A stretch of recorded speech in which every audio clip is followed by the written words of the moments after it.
All right, well, good afternoon, Andrew, and welcome to Apt with Money. Thanks for your time, mate, and sitting down and having a conversation with us today. Thanks, Luke. Good to chat. So, Andrew, we're going to have a talk about a subject today that is affecting quite a number of Australians at the moment, and that's redundancy. It's a word that conjures fear with a lot of people, and it certainly had over the past had a stigma attached to it that has made people feel as though that it's maybe a reflection of their worth when it comes to losing your position. But in a time that we're working in right now, obviously in a pandemic, and yourself there being in Melbourne, feeling that a lot more than most, it's probably something that's happening with a lot more frequency. So probably some of that stigma and the noise around it that's usually attached to it probably less noticeable at this period. But it is something that is a bit of a shock to people. Obviously, it changes your life pretty dramatically in a short space of time. And with the current economic situation, there's obviously a lot of this happening, and that businesses are having to make some pretty tough decisions. Obviously, there's a big financial component of that, Andrew, and that's primarily what we're going to have a chat about today.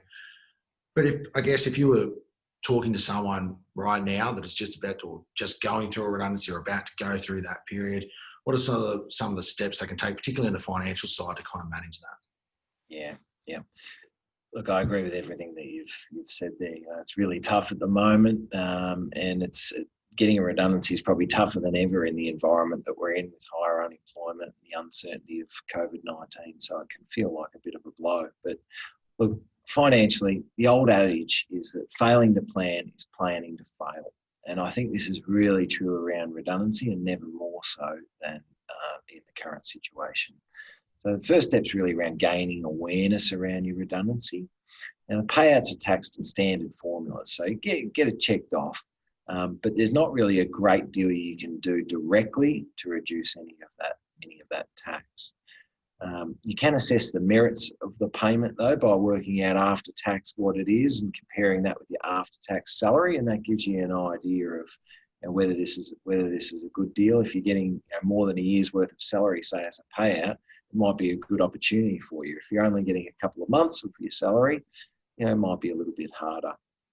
Now, there did used to be some strategies that you could put in place to reduce the tax, putting money into super and so forth, which was really attractive, but they've taken all of that away. So there's not a lot that you can do directly, although we might mention a couple of strategies later on today. But one of the things that you can do that's often overlooked is try and get your employer to defer the redundancy into next financial year. And what that does is move the payment all into the next financial year, which, if you've got lower income because it takes you some time to get a new job, it can potentially reduce the tax that's paid on the redundancy. Yeah, that's an interesting point. And I guess in this case, it may not be something that's available to people. Obviously, there's some pretty time-sensitive decisions I'm sure businesses are making at the moment. But there's some really interesting points there, and the changes to super, I guess a lot of people probably wouldn't have realised that change has happened. Once you've got that payout finalised, and you mentioned that, getting your head around it, and you've got your understanding of it, what would you talked a little bit about sort of planning. What's that first step in that plan? What should we be doing? The next step is something that everyone should be doing, redundant or not, and that's knowing what you spend and how you spend your money. Now, with our clients, budget, exactly, spot on. So with our clients, we use an app, which is great because it consolidates all of the spending from your credit cards and bank accounts all into one spot and categorises it. And if you don't have something like that, that's okay. You just do a budget and track your monthly expenses against your budget. I think given, at the moment that it's probably going to take you a bit longer to get a new job, I think it's important to try and cut some of those expenses down and just manage the budget tightly while you're going through a period of lower income.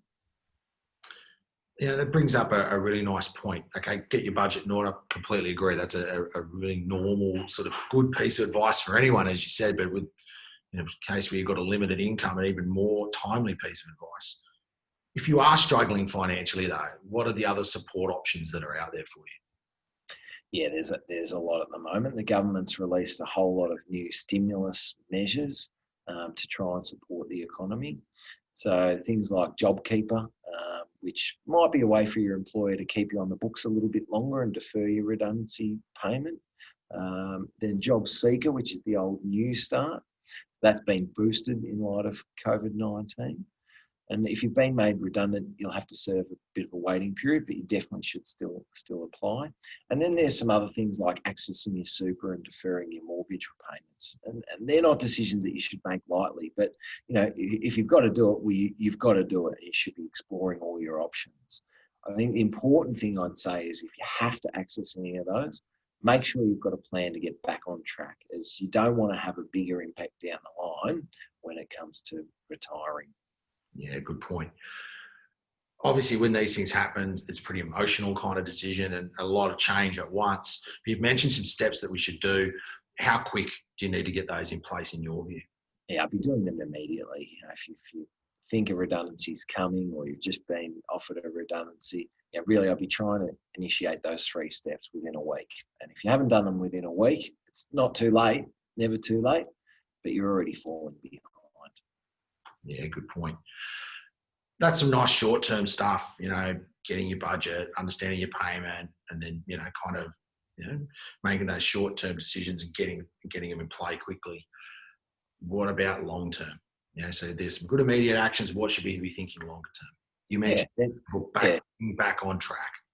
Yeah, and then you've got to think about the longer term steps in your financial plan. And I think the first question we usually get asked from clients in a redundancy is, what do I do with the payout? And there's just so many things that you can do with your redundancy payout. But I think the critical thing is, don't make any rash or ill-informed decisions. As we've said today already, could take a while to get a new role. So make sure you're really thinking about it. Make a plan to make the money last and make it work for you. So look, with the interest rates so low at the moment, leaving the money in the bank is not the best strategy for maximising your funds, but we always recommend that you've got around 6 months worth of your living expenses put aside for emergencies. So absolutely do that. Then if you've got that in hand, well, then you can look at other tax effective investment options, and that definitely includes superannuation.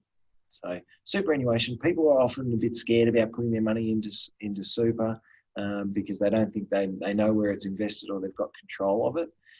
Now, everyone should understand their superannuation investments. It's just critical. You don't need to be an investment expert, but this is your money and you should be making sure that it's invested to be protected and to grow over the long term. Now, with super, there's this fantastic new rule, and it's a mouthful. It's a mouthful to say it, but it's the catch-up concessional contribution rule. And for a lot of people, particularly in redundancy, this is a way that they can significantly reduce their tax. So you should absolutely have a look at that. One of the other things is, if you've got a spouse, putting some money into your spouse's super can also help reduce your tax liability. So super is a great place to start. Paying off debt, I know it sounds incredibly boring, but using those funds to do that is absolutely a winning strategy. It helps you minimise your living costs today and then helps you get ahead tomorrow at the same time. So consider that.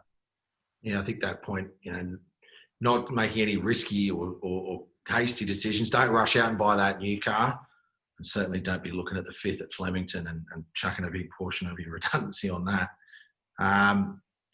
It is true though, a lot of people, we find, they want to spoil themselves after they get a redundancy. They want to buy the big holiday, buy a new car, but that's that sort of rash purchase that we're talking about avoiding. You've really got to plan this out and make this money, make it last and make the most of it. Yeah, make it work for you. That's a really interesting point, right? Because there is that impulse or temptation to go, and it's a big chunk of money in some cases. So there is some temptation to go and use that quickly on something that would be a little bit fun, particularly at a time when there's a lot of negativity around. It's a good point though around, we've talked about the numbers side of it, Andrew, and there's some things I want to come back to later on that, but there's a big emotional toll with this. We talked a little bit at the top of the show about, there is an impact to your confidence and things like that. So what about that emotional side? What would be your sort of advice and tips around that? Yeah, it's a really emotional time, isn't it? I think though it's important to remember at the moment, this is different to a normal world. With everything that's going on, employers are having to make tough decisions. So getting a redundancy now, it's not a reflection on your skills or your worth. So you've got to try and turn this into an opportunity for you. My favourite quote's from Winston Churchill, and it's that there's opportunity in every difficulty. And I think it's relevant here. A lot of us have dreamed about transitioning to a different career or studying something new, and your redundancy might have just presented the opportunity to do that. So, what I do is reach out to employers, look at the skills that employers are looking for in your current industry or in the one that you want to move into, and then look for opportunities to build up those skills. There's a whole host of free online courses at the moment, even some from prestigious universities. So you can start learning without any cost. And even if there is a cost, usually it's a tax deductible cost investing in your own career. So I think your earning potential is one of your biggest assets. Spending some time now to try and maximise it is a very sensible decision. Yeah, I agree. I think there certainly is. And there are a lot of courses available. And particularly if you are stuck inside, you can do them all online. So it's something you can kind of do at your own pace. You mentioned earlier some of those support things, Andrew, and I just want to quickly revisit that before we finish. Things like accessing your super, pausing a mortgage, that kind of thing, and then some of the other government stimulus packages, things like, as you said, job seeker, job keeper. They're all great, but you talked about not making sure this doesn't have a longer term impact on your goals. So you have to make some short term financial decisions, but you want to get back on track as quickly as possible. What's your best tip to do that? Yeah, well, it's going to have changed your situation. So you need to reassess your financial situation. Take into consideration whether you've had to increase your debt, draw from your superannuation, or maybe just not even save as much as you had originally planned. So I'd suggest sitting down with a financial advisor and create a plan that gets you back on track to achieve your goals and still allows you to live the life that you want today. I think it's a wise investment into your future financial security. Yeah, very much so. And I guess a good point there, talking to an advisor, talk to an expert, and certainly someone who, can help you plot that path forward is really, really important. And obviously something that I know you guys at Apt Wealth Partners are doing, I'm sure with a lot of clients at the moment. So it is a really good opportunity for you to have a chat to an advisor and talk about your options. Well, Andrew, I think they're all really, really good salient points we've brought up today here. Thank you for your time on this edition of Apt with Money, and we'll have a chat to you again, I'm sure, in the near future around some other topics. So thank you. See you next time, Luke.